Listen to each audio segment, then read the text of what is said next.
20 साल उन लोगों ने भी काम किया, लेकिन उनको कहीं प्रशासन का डर दिखा के कहीं आपका जो ग्रेजुएटी है, जो पीएफ है, वो भी आपको नहीं मिलेगा, ऐसा धोखाधड़ी का आरोप आपके ऊपर लगाएंगे, ऐसा करके उनको डरा धमका के 300 श्रमिकों को निकालने के बाद जब मिल बंद हुई थी तो 928 श्रमिक थे। 928 श्रमिक में से 25 से 26 श्रमिकों की अलग अलग कारणों की वजह से मौत हो गई। नमस्कार, मैं जय निवास कामगार इंडिया में आपका स्वागत है। जैसा कि मैं अभी जंतर मंतर पर मौजूद हूं और यहाँ जंतर मंतर इसलिए खासे फेमस है कि जब तक लोग पीड़ा में ना आए, उनके सामने कोई मांग, कोई मुद्दा ना हो, तब तक जंतर मंतर का उनका रुख ना होता।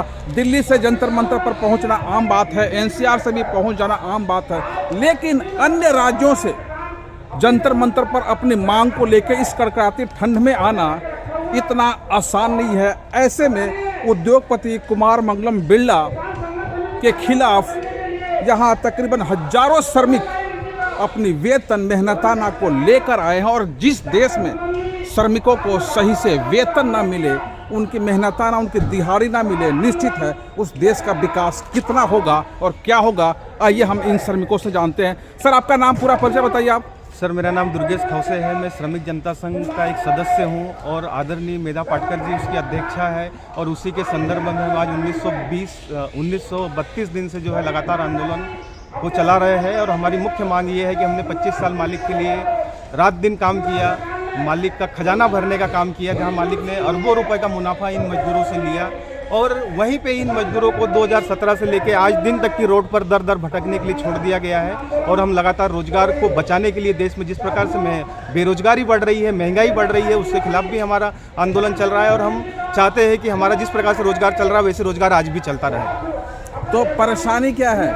अभी परेशानी ये है, मालिक का ये स्पष्ट कहना है कि हम मिल नहीं चलाएंगे। उन्होंने मिल ज़बरदस्ती बंद की है, ना मजदूरों से पूछा, ना मजदूरों को बताया। रात के अंधेरे में इस मिल का 2-2 बार फर्जीवाड़ा हुआ है। कुमार मंगलम जैसे जो उद्योगपति है, जो देश के प्रतिष्ठित उद्योगपति है, उनके कंपनी में 5.5 साल में 2-2 बार फर्जीवाड़ा हुआ। जो 426 करोड़ की कंपनी थी, उसको मात्र 2.5 करोड़ रुपए में पहली बार बेचने का नाटक हुआ था 2017 में। जब उसका फर्जीवाड़ा 2018 में ताई जी के द्वारा उजागर हुआ, तो इन्होंने मजदूरों को 4 साल तक वेतन बैठा के दिया, जबकि हम बैठ के वेतन नहीं लेना चाहते थे, काम करके वेतन लेना चाहते थे। हम रोज कंपनी के गेट पर जाकर दरवाजा खटखटाते थे कि हम काम करने आए, हमें काम दो, लेकिन एक बार भी वहाँ के मैनेजमेंट ने मजदूरों के लिए गेट नहीं खोला और बैठ के जानबूझ के उन्होंने वेतन दिया।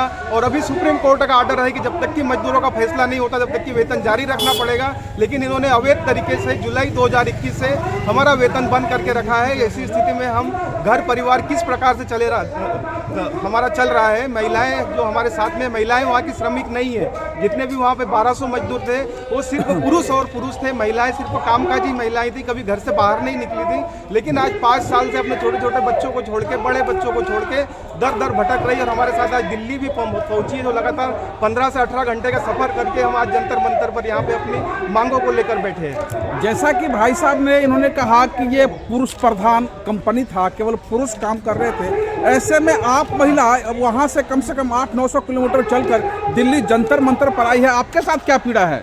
हमारे यही पीड़ा है कि हमको रोजगार चाहिए। शुरू से हमारा यही था कि हमको पैसा नहीं चाहिए। उन्होंने कही वीआरएस ले लो और चले जाओ। हमको वीआरएस नहीं चाहिए था, कि हमको रोजगार चाहिए, क्योंकि रोजगार मिलेगा तो हमारे बच्चों का भविष्य आज तक टिका रहेगा। क्योंकि हमको भी रोजगार की जरूरत है, क्योंकि आज रोजगार रहेगा तो पैसा रहेगा, तो हमारे परिवार को हमको चलाने में सक्षम रहेंगे। क्योंकि आज दर दर के ठोकरे खा के हम इतने दूर आए हैं, क्योंकि इसलिए कुमार मंगलम जैसे उद्योगपति और अपने देश के प्रधानमंत्री ये अच्छे दिन के वादे करते हैं, लेकिन वो गरीबों का शोषण करते हैं। क्योंकि गरीबों का शोषण करें, इनको अच्छे दिन का सपना है, तो हमारा गरीबों का भविष्य बर्बाद हो गया है। इसलिए हमारी यही मांग है कि हमको रोजगार चाहिए, हमको रोजगार का अधिकार चाहिए। आप लोग प्रारंभ में वहाँ कितने श्रमिक गढ़ थे, और जब निकाला गया तब कितने श्रमिक थे?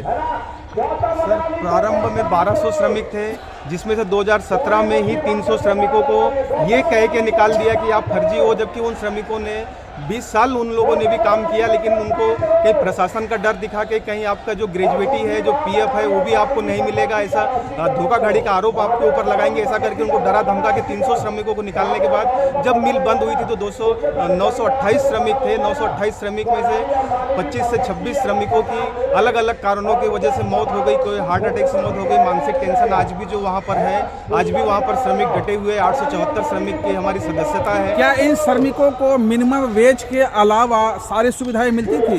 नहीं, मिनिमम वेज तो 2012 में हमें केवल 12,000 के आसपास वेतन मिलता था, और वो वेतन मिनिमम वेज तो उसमें ना के बराबर था, लेकिन कुछ चीज़ें जो है कि मैनेजमेंट की तरफ से जो रहती थी, जैसे कि टैक्स है, जो बच्चों को पढ़ाने के लिए टैक्स है, मकान का टैक्स है, ऐसा टैक्स से बड़ा करके कुछ जो 12,000 के आसपास जो सैलरी मिलती थी, वो आज के समय में मिनिमम वेज के बराबर नहीं है। पीएफ वगैरह कटता था? जी हाँ, पीएफ वगैरह कटता था, ग्रेजुएटी थी उसमें, और वो सारा हिसाब अभी कंपनी के पास में रखा हुआ है, मालिक के पास में रखा हुआ है, ना वो हमारी ग्रेजुएटी दे रहे हैं। 2012 में एक एग्रीमेंट हुआ था, उस एग्रीमेंट में श्रमिकों का वेतन बढ़ा था, उसमें 300 श्रमिकों ने उसका बहिष्कार किया था। आज एक एक श्रमिक का अगर हम देखें तो 250-3 लाख रुपए जो है बाकी है, जो 300 श्रमिकों का है। आज 10 साल हो गया वो पैसा आप लोग कितने दिनों तक उसमें काम किए हैं?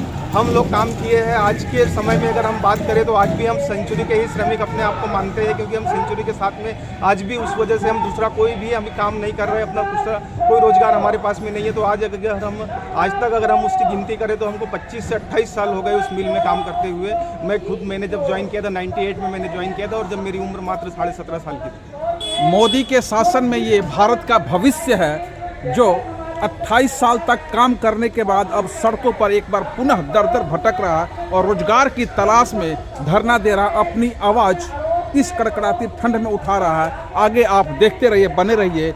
इन मजदूरों की सवाल और क्या क्या हो सकते हैं। दिल्ली से जय निवास की यह रिपोर्ट।